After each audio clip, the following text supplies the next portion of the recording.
Jaylen was a late ad, laceration in the finger. How bad is that?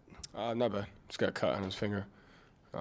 Expect him to be fine. Nothing serious. Okay. So, it's not going to linger into the No. play. Okay. No. Nope. Of all the guys who are questionable, who's in and who's out? I'm not even sure who's on the list. I just know Smart. out. Smart's out. Yep. Malcolm's out. Malcolm's out. Yep. Derrick White? He's in. You going to keep that streak alive? He's playing tonight.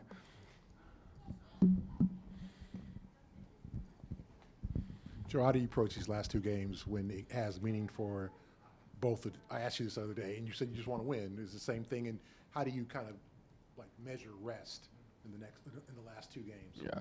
I mean, regardless of who's playing, I want to win, and to me, that's more of a compliment to our team as a whole. And so, to me, regardless of who's playing, because of our locker room and our roster, I feel like we always have a great chance to win. So when I say I want to win, it means I have faith in whoever we have on the team on the court. So that's the most important thing, and that to me is the goal, is to win.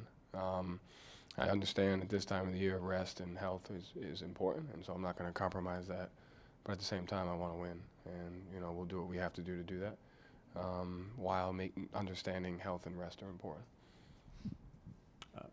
Last time we talked to Marcus, he said with his neck, he couldn't turn his neck one direction. Is he dealing with any kind of after effects to that? And how is he feeling? Today he got treatment today. It looked like his neck was still hurting a little bit, but I don't expect it to linger into the playoffs or anything.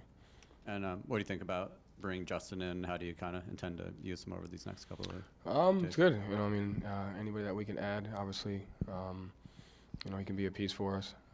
Just intend to, make him a part of our player development right now and get him playing a role and kind of see where he is and see what happens. I asked you a bit last week about Ben Sullivan. What are some ways that guys like Derrick, Grant, the people who work with him individually have kind of benefited from working with him from what you've been able to see? He just has a lot of experience working with a lot of different kind of players. He's worked with young players. He's worked with superstars. He's worked with role guys. He's worked with starters. And so he's, been on championship teams, playoff teams. He's been here for a couple years. And so he just brings a lot of experience. And I think the one thing he's really good at is he's a great listener. So he does a good job of understanding where people are at and whether it's in their career, in their position in the season, and really sheds perspective on that. And so I rely on that, with me as well, and the guys rely on that for him. So he's been great for us this year. And when you've talked about the 1 seed over the last couple of weeks, you said it was something you can't control. You did have a lead at one point in the season there, 5.5 games. How do you kind of look back at, the ground you lost there and ended up losing that versus, as you've said, playing well to end the year? Honestly, our team went on a 20-game win streak. That's what happened. Joe, I saw the news today that Billy Hahn, your former coach at West Virginia, passed away. Yeah. First of all, sorry for your loss. Secondly, what did he kind of mean to you, not only as a player, but as you kind of went on with he was great. I had him for 4 years in college.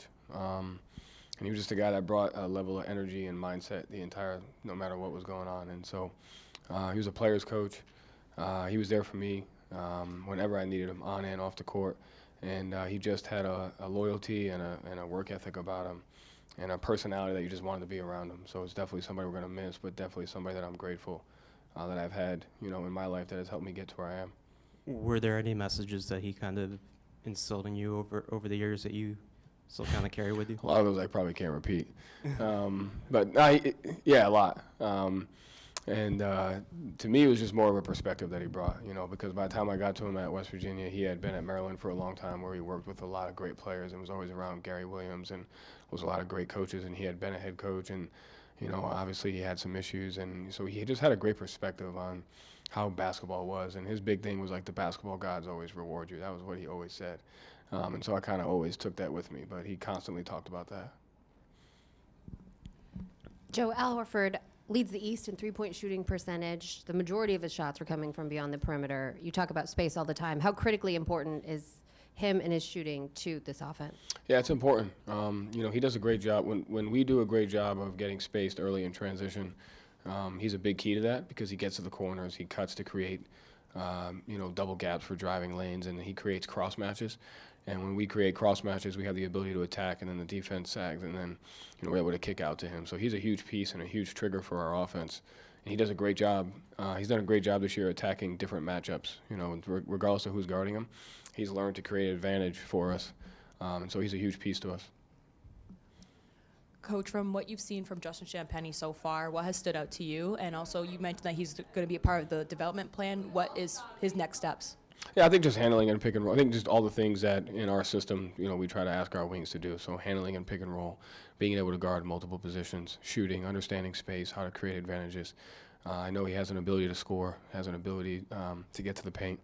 And for our wings, I think just being versatile defensively is the most important thing.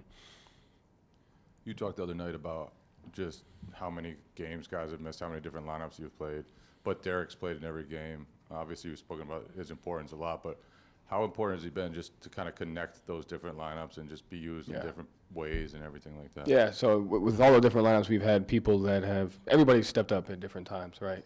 But like you said, Derrick's been there the entire time. And so I think just being able to have that stability on both ends of the floor, right? Like I think where he's at now, as opposed to when he first got here defensively, his ability to handle and pick and roll and how he's playing offensively. So each guy has done a great job throughout the year maintaining a level of stability when we haven't been healthy, and he's done that as well.